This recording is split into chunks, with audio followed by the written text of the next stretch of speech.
Hey crew, coming at you from Shawnee Mission North Relays this morning. And I just got to thinking about all these kids and what they're doing and what it looks like to have a competition every Friday and how they go about their week. And, that kind of translates to what we're looking for doing at the gym as well. So there's three kind of things that you should be doing when you're working out. So it's really easy to think, I'm going to come into the gym, I'm going to work really hard for, our 20, 40 minutes worth of effort. But really, what should our training breakdown be? So when we look at it through the lens of our hour-long class, there's kind of three things that we do. So we do practice, we do training, and then we do competing. And all of them are very important and very relevant, but there's also a breakdown of what that should look like. So let's start from the beginning. So practice is done at a low heart rate and really high focus. So practice may not feel like you're getting better, but that's going to be your PVC work, that's going to be your form work, making sure your air squat's perfect, and that way when we load you up, you're moving really efficiently. If you look at it through the lens of, let's go a track, we got throwers behind me. They're not going to go out and throw as hard as they can every single day. They're going to practice. They're going to spend 30 minutes doing, okay, am I planting correctly?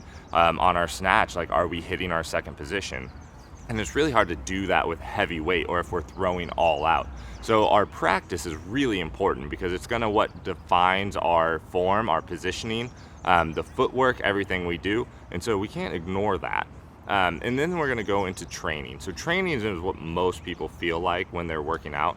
Training's done at a higher heart rate, at a higher intensity, and really it's taking that practice you're doing and just adding to it. So it's more weight, it's more effort, more intensity, and you're getting sweaty while you're training. Now, in training, the point of training is to raise your ceiling. It's to get better. So what training doesn't look like is this all-out competition. When we train, we need to use perfect form because we're trying to get better at using perfect form. When we're training, we need to remember that we need to train again the next day. So I can't say this enough. It is not cool to rip your hands. It is not cool to scrape your shin.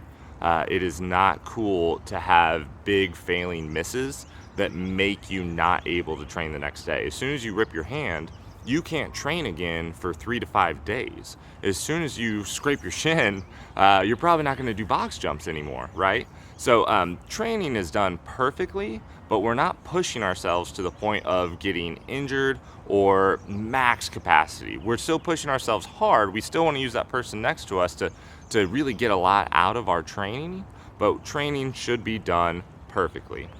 And that brings us to our last thing, which is competing. And competing is vitally important, but it also looks a lot different to different people.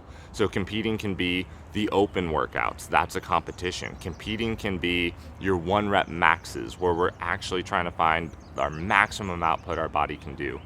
Competing can look like just competing against your own self. Hey, I want to get the best time I can.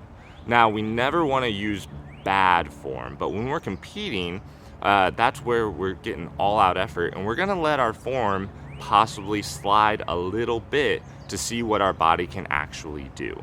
Now, because of this, we don't wanna compete most of the time. Just like these runners, just like a football team, you're gonna compete once a week. You're gonna compete 10% of the time is when we wanna really have that maximal effort.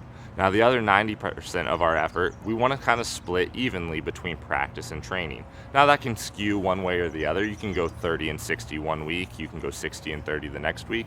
But if we're just constantly training, we're never getting more efficient. If we're just constantly practicing, we're never adding intensity and getting our muscles to do what we need it to do. But we need to have a healthy balance between the two, so that way when we get to competitions, we're ready for that. But we need to make sure we spend a good amount of time practicing, a good amount of time training. That way when it's time to compete, we're really ready to give our all-out effort, and we've prepped and tried for that. There's a lot of dangers to over-competing, and so we want to make sure we plan those. So ask your coaches, hey, what does competition look like for me? Ask about the intent of a workout. Should we be doing lighter weight and really practicing technique? Or is this the time where we should be doing heavier weight and doing a little bit more training? So there's intent behind everything we do, and I just wanted to give you guys a breakdown of the 3 different types that you're gonna see within our classes and kind of the mindset behind that and what you should be doing. All right, thanks guys. Good luck to all these athletes, and I hope you have a great Friday.